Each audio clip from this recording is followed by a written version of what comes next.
Assalamualaikum warahmatullahi wabarakatuh. Halo everyone, balik lagi nih di Poek Podcast Eksternal 5 PSTI Kabinet Maratama tahun 2021. Di podcast episode 4 ini akan dipandu oleh saya sendiri, Manong Hakim, mahasiswa PSTI tahun 2020. Tentunya saya tidak sendiri nih, saya ditemani oleh narasumber yang istimewa, merupakan salah satu dosen di Prodi PSTI, yaitu Pak Rizky Hikmawan, SPD MPD.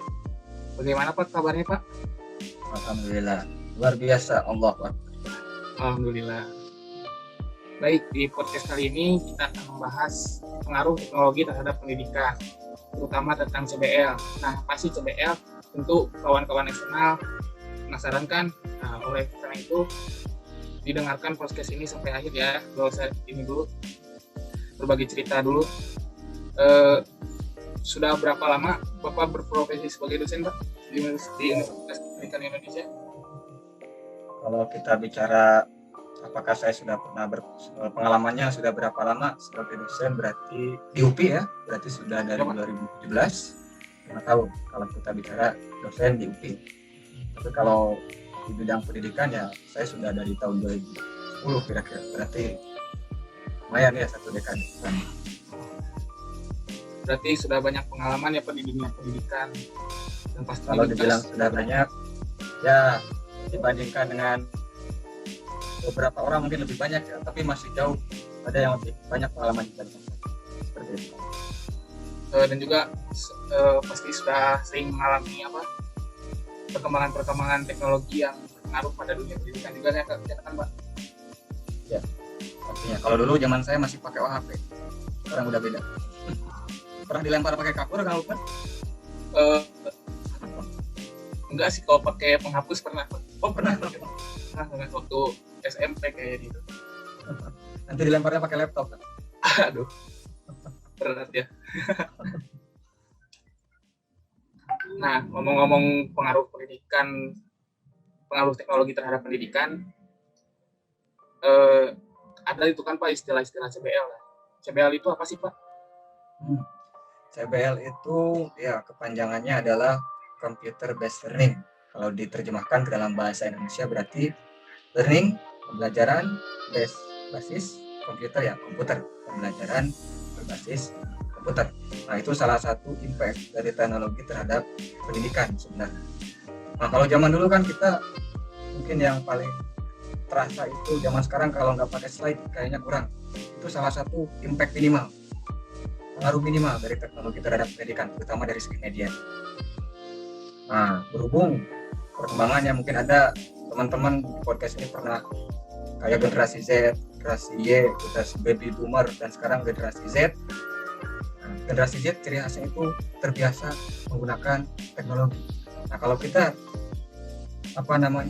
menyelenggarakan kegiatan belajar mengajar tanpa ada unsur teknologi di dalam, tanpa ada unsur si keterbiasaan dari generasi Z terhadap teknologi tersebut, tentunya kurang meningkatkan motivasi nanti. Nah, jadi kalau ditanya ya penting nggak penguasaan CBL untuk guru zaman sekarang, saya rasa itu sangat penting sekali. Kemudian istilah-istilah lain yang berkaitan dengan CBL ya ada banyak sih, beberapa istilah yang mirip-mirip. Mungkin teman-teman yang udah pernah merasakan ikut SBMPTN, ada CAT, jadi soalnya via komputer, ada CBI, Computer Based Instruction, dan masih banyak lagi CAI, Computer Assist Instruction. Itu beberapa istilah-istilah yang sebenarnya merupakan bagian dari CBL yang telah banyak dikenal oleh masyarakat Indonesia. Dan gitu Kak, gimana? Memuaskan tidak? Kalau tidak ya silahkan tanyakan lagi. Ya, jadi CBL itu segala satu kegiatan belajar yang menggunakan komputer ya Pak. Bisa dibilang seperti itu. Dan juga untuk penguasaannya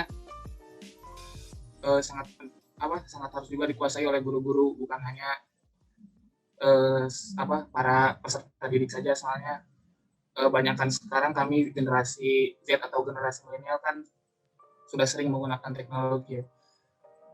Dan juga banyak juga istilah-istilah yang telah Bapak singgung ya. Ada CAI tadi, Computer Assist Instruction, ada CBI, Computer Based Instruction. Apa kalau dari CBI itu apa sih Pak itu CBI? Dan apa saja sih model pembelajaran dari CBI? Oke, model pembelajaran dari CBI gini.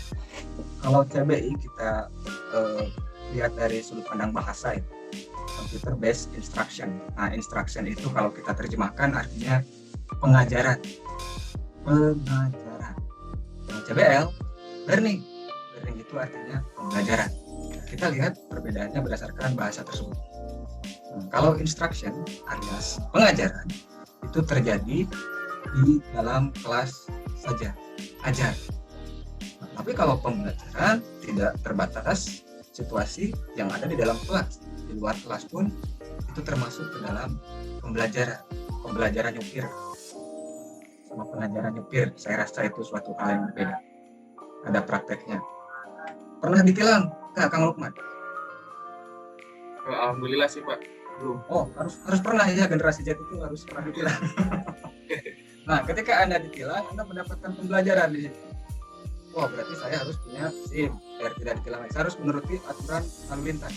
Kalau pengajaran, si pengalamannya itu datang dari ketika mengikuti kelas nyupir misalkan. Kalau nyupir, Pak, Anda harus ikut lalu lintas tanpa ada pengalaman langsung yang diterima oleh peserta didik. Kurang lebih seperti itu. Bedanya antara CBL dengan CBI. Jadi kalau kita kasarnya sederhananya ya, si CBI itu ya part bagian dari CBL, kurang lebih seperti itu. Baik, jadi CBL merupakan bagian, CBI merupakan bagian dari CBL ya Pak. Nah, selanjutnya nih Pak, keunggulan apa saja yang ada dari CBL ini? Oke, keunggulan dari CBL. Ya. Oke, kita bicara dulu masalah si indikator kualitasnya dalam menentukan apakah suatu CBL itu berkualitas atau tidak. Sebenarnya ada 5 yang menentukan indikator kualitas CBL. Yang pertama itu kesesuaian antara materi atau isi pembelajarannya dengan kurikulum. Nah, kemudian kedua ada urutan penyajian. Harus nurut gitu, dari dalam taksonomi Bloom kan ada C1 sampai C6 ya. Gak bisa tiba-tiba langsung C6 ini dalam CBL. Nanti insya Allah peserta didiknya bingung dan meninggalkan program yang telah kita buat atau media yang kita buat. Ketiga, kejelasan penggunaan bahasa. Kalau target kita menggunakan bahasa Sunda, ya berarti dalam CBL-nya itu gunakan bahasa Sunda. Kalau bahasa Inggris, gunakan bahasa Inggris. Kurang lebih. Nah, kemudian yang keempat ada kejelasan unsur-unsur media yang ada. Nah, CBL itu kan di dalamnya nanti ada 3 unsur utama ya. Ada tutorial, ada simulasi, dan ada drill. Nah, terutama di bagian simulasi itu medianya harus jelas, harus benar-benar melambangkan situasi yang ada di dunia nyata. Nah, misalkan mau membangun jembatan, berarti animasinya harus enak. Kemudian yang kelima, tampilan overall secara keseluruhan, ya seperti warnanya. Warna tulisannya putih ya, backgroundnya jangan putih, akan kebaca kurang lebih seperti itu. Nah, dari 5 indikator tersebut saya rasa dapat terlihat bahwasanya 70% kualitas dari sebuah CBL berasal dari unsur pedagogik. Teknologinya 25%. Nah, dari situ kita dapat melihat ada keunggulan-keunggulan dalam CBL itu sendiri. Secara garis besar ada 2 keunggulan metode pembelajaran menggunakan metode CBL dibandingkan dengan metode yang pertama itu individual learning, di mana siswa dapat belajar secara individu kapanpun dimanapun.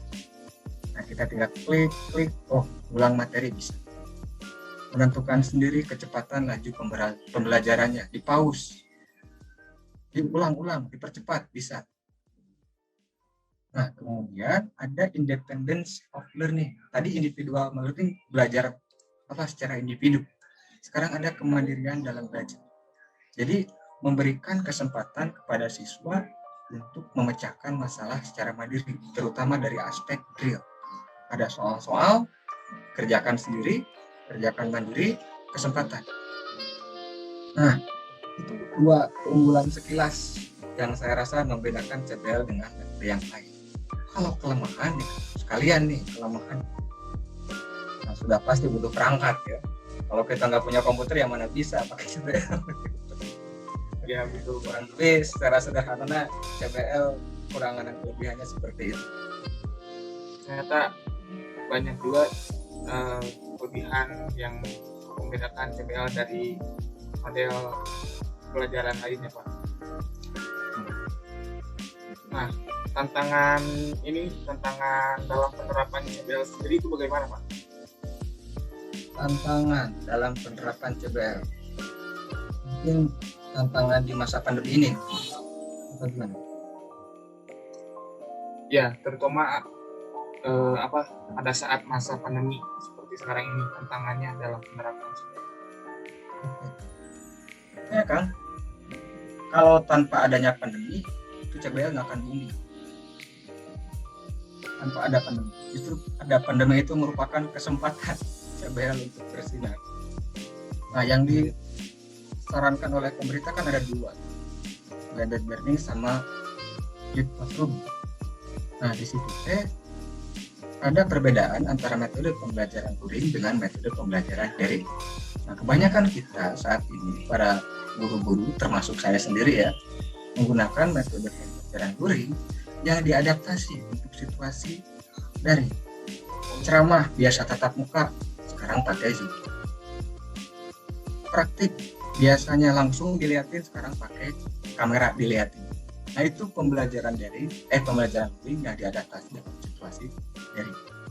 Nah, kalau dalam pembelajaran daring ada dua yang sangat-sangat membedakan. Ada fase asinkronus dan ada fase sinkronus. CBL ini akan sangat membantu untuk fase asinkronus, di mana pembelajaran tidak didampingi oleh guru, jadi di rumah.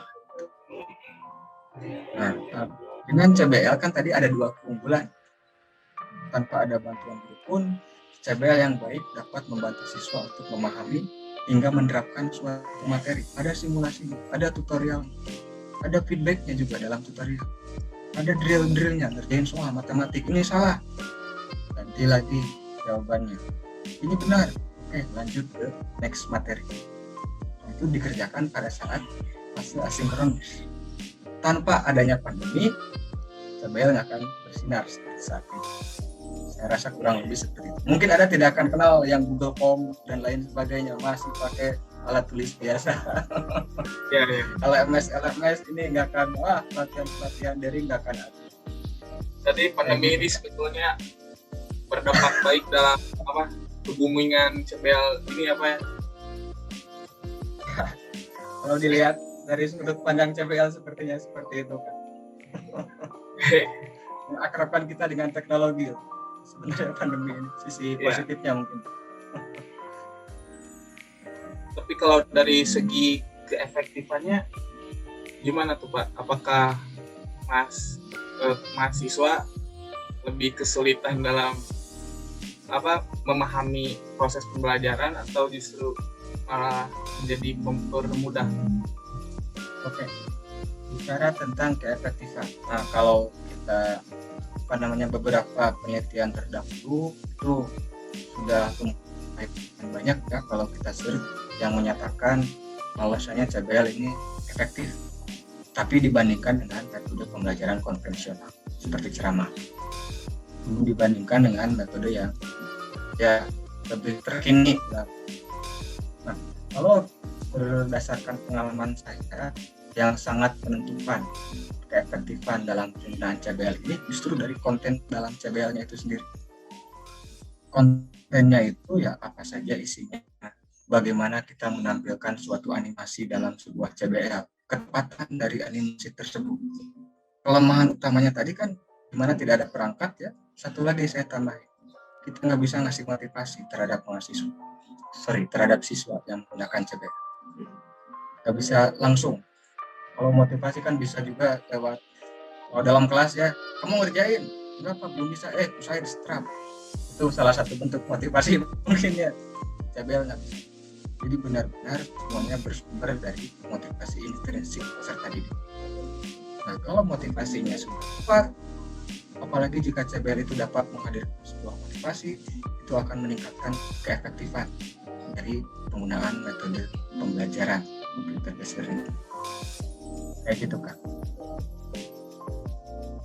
Ya sih Pak, karena kalau dari saya juga sekarang sudah 1 tahun kuliah dan mengalami CBL kan di masa pandemi ini.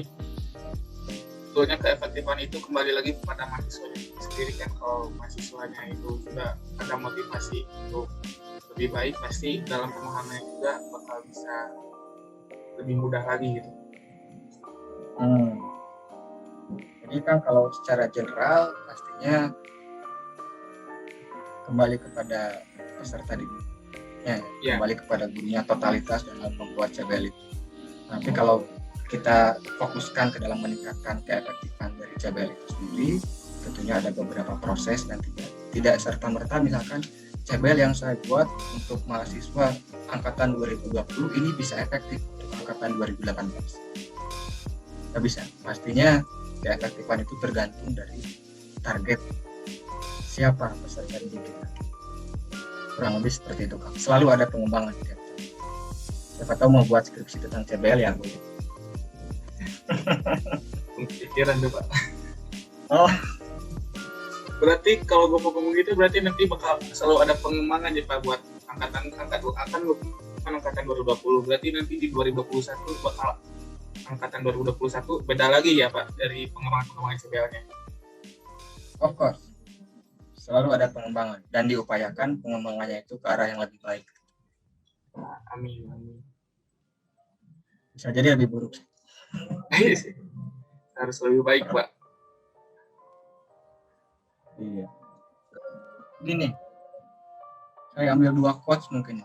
Yang pertama dari Panadi Makarim, dan kebetulan ini diingatkan oleh salah satu mahasiswa CBL saya yang semester kemarin. Itu dimana teknologi itu hanya merupakan sebuah alat.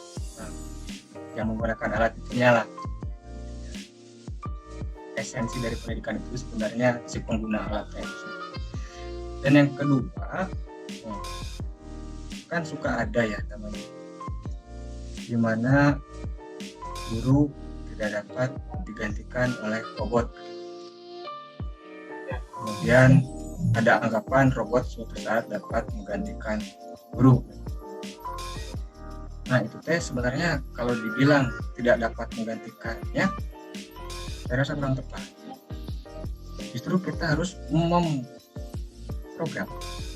Wah ini kita bicara robotik.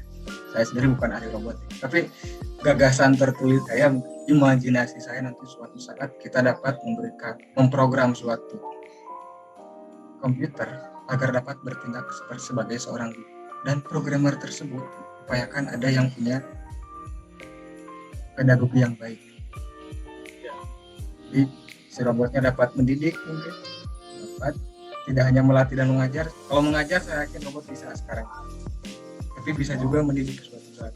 Mudah-mudahan salah satu dari Anda nanti sebagai robot untuk mendidik, teknologi untuk pendidikan. Mungkin sekian obrolan saya dengan Pak Rizky. Semoga kawan-kawan eksternal semua bisa memetik hikmah dan bisa lebih tahu lagi mengenai CBL, keunggulannya apa, kekurangannya apa, seperti yang telah tadi dijelaskan oleh Pak Rizky. Dan tadi sedikit lagi menyinggung soal quotes yang dari Pak Rizky sebut tadi. Teknologi hanyalah sebuah alat. Jadi mungkin semoga kita lebih bisa memanfaatkan lagi teknologi ke arah yang lebih bermanfaat lagi, terutama kita semua mahasiswa PSTI yang tentunya nanti bakal jadi pelopor-pelopor perkembangan teknologi yang akan terjadi di Indonesia. Ya, sebelumnya dari Lukman sendiri, terima kasih Pak sudah menyempatkan waktunya. Semoga kebaikan Bapak dibalas oleh Allah Subhanahu wa taala. Sekian dari saya dan juga Pak Rizky. Wabillahi taufiq wal hidayah. Wassalamualaikum warahmatullahi wabarakatuh. Waalaikumsalam warahmatullahi wabarakatuh.